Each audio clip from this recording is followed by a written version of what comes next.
Ola EV showroom దగ్గర ఒక customer వినూత్న నిరసన తెలియజేశాడు. హైదరాబాద్ లింగంపల్లిలోని అశోక్ నగర్ షోరూంలో ఈ ఘటన చోటు చేసుకుంది.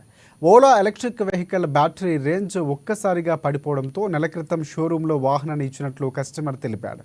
దీంతో నెలల తరబడి షోరూం చుట్టూ తిప్పించుకుంటున్నారని ఆగ్రహాన్ని వ్యక్తం చేసిన కస్టమర్ షోరూంకు చెప్పులు దండ వేసి నిరసన తెలియజేశాడు. బ్యాన్ ఓలా మేకింగ్ హౌలా అంటూ కస్టమర్ షోరూం ముందు ప్లకార్డులు ప్రదర్శించాడు.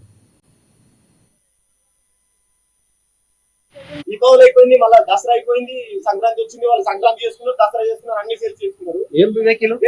Ola vehicle generation second, pro generation second. ఈ వెహికల్ మంచిగా ఉంటది, అదే నమ్మరు. నేను ఒక 4 నెలల సంది తిప్పలు పడుతూనే ఉన్నా. ప్రతిసారి వచ్చి కూడా 15 నిమిషాలు ఇట్లా కూర్చోడు, పట్టించుకునేటోడు ఉన్నాడు, ఎవడు ఉన్నాడు. వాడు అమ్మినోడు ఏమంటాడు, నాకు సంబంధం లేదు, అమ్ముడు వరకే నాకు సంబంధం అంటాడు. వాడు ఎవరికి చెప్పుకోవాలి బాధ? మేనేజర్ కనీసం సర్వీస్ మేనేజర్ ఒక్కడు ఉన్నాడు, ఒక్కడు కూడా మాట్లాడాడు. నాకు ఏం చేస్తాం, ఎవరికి చెప్పుకోవాలి బాధ? అందుకే రేపు పూలదండ వేసేసేంతో ఇప్పుడు నా బండికి పూలదండ వేసేకపోయినా ఇప్పుడు చెప్పులదండ వేసేసి నాకు నిమిషం చెప్తాను. సామాన్యుడు ఇంతకంటే ఏం చేయలేడు కదా. వాడు ఓలా అనేటోడు పెద్ద 1000 కోట్ల టర్నోవర్ ఉంటాడు, మనం ఏం చేస్తాడు, వాడు ఏమైనా చేయగలుగుతాడు మనల్ని. కాబట్టి నేను ఇంతకు మించి ఏం చేయలేదు.